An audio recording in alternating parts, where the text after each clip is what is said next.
आखिर में एक बड़ी तब्दीली आनी थी, उसमें तो ये नजर आ रहा था कि इमरान खान का जो गठजोड़ है ये तो अगले 15 साल रहेगा अगर इस तरह हालात रहे। और जिस तरह के उनके प्रोग्राम थे, हम सब ने डिस्क्वालीफाई होना था इस साल के आखिर में, तमाम जो अपोजिशन की लीडरशिप है। अच्छा, उनका तो ख्याल था कि मैं सफाया कर दूंगा, मैं किसी को नहीं छोड़ूंगा। तो ये आपका खदशा है, मालूमात है? जी, हमारी सीरियस मालूमात है। आपके ख्याल में आप ये लोगों को भूल जाता है, लेकिन कुछ माह पहले जो कहा कि हम नैब के कुछ 100 जज और हायर कर रहे हैं और हम सारे केसों को एक्सप्लाइट करेंगे, तो उस मैथ्स लेवल के ऊपर मैथ्स लेवल पे डिस्क्वालिफिकेशन होनी थी। बिगिनिंग शहबाज शरीफ डाउनवर्ड, शाहजहान अब्बासी, हसन इकबाल और ऑल ऑफ अस, सिर्फ मुस्लिम लीग नून की नहीं। आपके ख्याल में जो कोalition बनी है वो इसी वजह से बनी है कि इमरान खान साहब के तो फाशिस्ट प्लान्स थे ना इस मुल्क के ऊपर हमला करने के। तो लिहाजा ये आज मुश्किल जरूर है, लेकिन ये हमें याद रखना है जब हम मुआशियत की डिस्कस करते हैं कि यहां जमहूरियत का, हाकमियत का और वफाकियत का मामला भी मौजूद है, जिसको हमें साथ लेकर चलना है। तो इसलिए एक लार्जर कॉन्टेक्स्ट में सियासी मामला कि जो हमें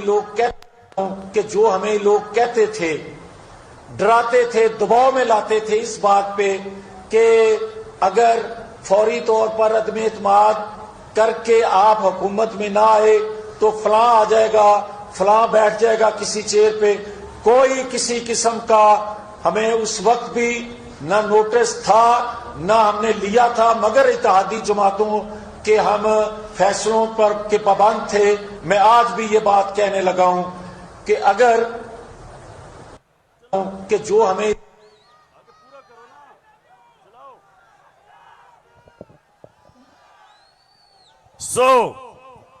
इसलिए ये हुकूमत हमारी गिराना चाहते थे कि इमरान खान एहतसाब ना कर दे।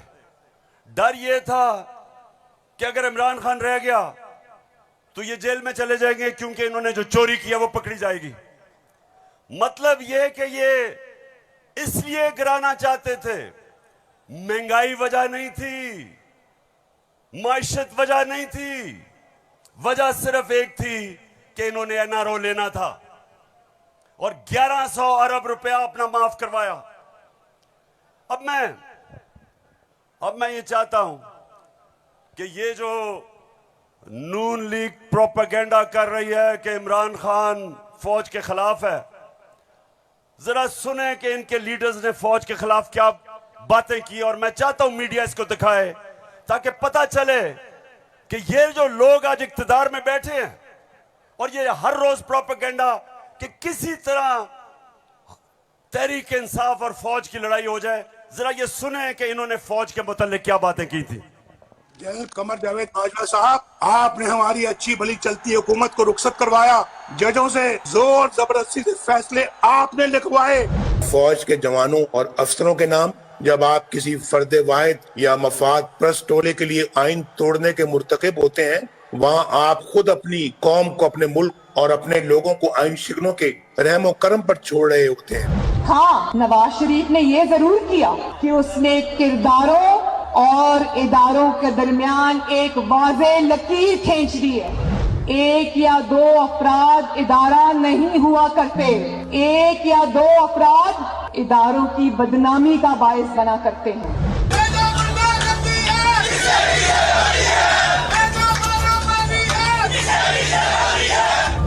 जो शख्स इस किस्म की कार्रवाइयों में मुलव्वस रहा हो उसका एहतसाब होना चाहिए। उसको बल्कि इतने बड़ी उनकी ग्लेयरिंग चीज़ें शायद 73 साल की तारीख में कभी नहीं मिलती, तो अब तो उनका एहतसाब होना चाहिए। ये इस किस्म के शख्स को कोई और ओहदा दे देना, और वो भी इतना इम्पोर्टेंट ओहदा देना, ये मैं समझती हूँ कि ये कौम के मुंह पे तमाचा है, आइन और कानून की हुकूमत के मुंह पे तमाचा है। तुम हमें सियासत बतलाते हो, अपने हुदूद में रहो, इसराइल की नौकरी न किया करो, इसराइल के वजीफों पर पलने वाले जर्नलों अपने हुदूद में रहो। बड़े बड़े रैंकों वालों से भी अपने आप को मुहतरम समझता हूँ, और अगर बिगड़ोगे तो फिर अगर हम बिगड़ गए तो अफगानिस्तान में अमेरिका का क्या हासिल हुआ, खुदा की कसम यहाँ तुम्हारा वही हासिल। तो हमारी किरदार कशी करना छोड़ दो। अगर हमने आपकी शुरू की तो पता नहीं पाकिस्तान बनने से आज तक कितने जनरलों की शुरू हो जाएगी। बेटी भाई वो अक्यूज्ड हैं, उनकी लिस्ट लेके जिस तरह हमने प्रेस कॉन्फ्रेंस की तो आपकी ईंट से ईंट बढ़ जाएगी। अभिनंदन की क्या बात करते हैं। चीफ ऑफ आर्मी स्टाफ तशरीफ लाए, पैर कांप रहे थे, पसीने माथे पे थे। सुन लिया पेशावर मैं इसलिए ये बता रहा हूं कि ये वो लोग हैं जो हमें कह रहे हैं कि हम अपनी फौज के खिलाफ हैं। फौज भी मेरी, मुल्क भी मेरा।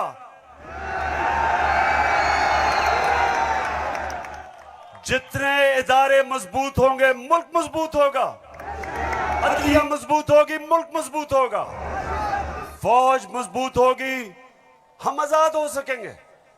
हम अपनी आजादी, हम किसी के सामने झुकेंगे नहीं। कोई मुल्क हमें फतह नहीं करेगा। जिस तरह सारी मुसलमान दुनिया में आज अजाब आया हुआ है, सोमालिया से लेके, लिबिया से लेके, सीरिया से लेके, सारी मुसलमान, अफगानिस्तान में क्या हुआ, यमन में, सारी मुसलमान दुनिया में किस तरह का अजाब आया, और हम वो पाकिस्तान है जो एक मजबूत फौज की वजह से बचे हुए हैं। तो नून लीग वाले ये समझ जाओ कि हम वो लोग हैं जो इस मुल्क के इदारे मजबूत करेंगे। और कभी अगर कोई तनकीद करते भी हैं अपनी फौज के लिए, उसकी बेहतरी के लिए करते हैं, तामीरी तनकीद करते हैं। अब वो चलाओ।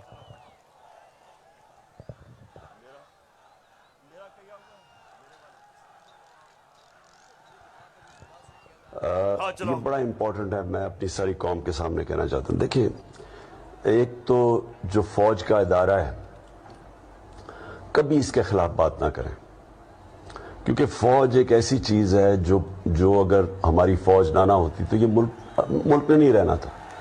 इमरान खान से ज्यादा इस मुल्क को जरूरत पाकिस्तानी फौज की है, और हमें हमेशा इस इदारे को इसकी मजबूती के लिए हमें बात करनी चाहिए। और हमारे जो दुश्मन है वो मुसलसल इसको अटैक करते हैं, बल्कि ये दोनों जो prime minister, ex prime minister और प्रेसिडेंट, वो जरदारी और नवाज शरीफ, इन दोनों ने अपनी फौज को अंडरमाइन करने की कोशिश की है। ये जब गवर्नमेंट में भी थे इन्होंने अंडरमाइन किया उसको। इन्होंने गवर्नमेंट में रहते हुए वो डॉन लीग्स क्या थी, डॉन लीग्स वो हिंदुस्तान के साथ कह रहे थे कि जी हमारी फौज की वजह से हम दोस्ती नहीं हो रही। और जो मेमो गेट था वो क्या था, वो अमेरिकनों को कह रहा था जरदारी अपने हुसैन हक्कानी के जरिए। जी शुक्रिया।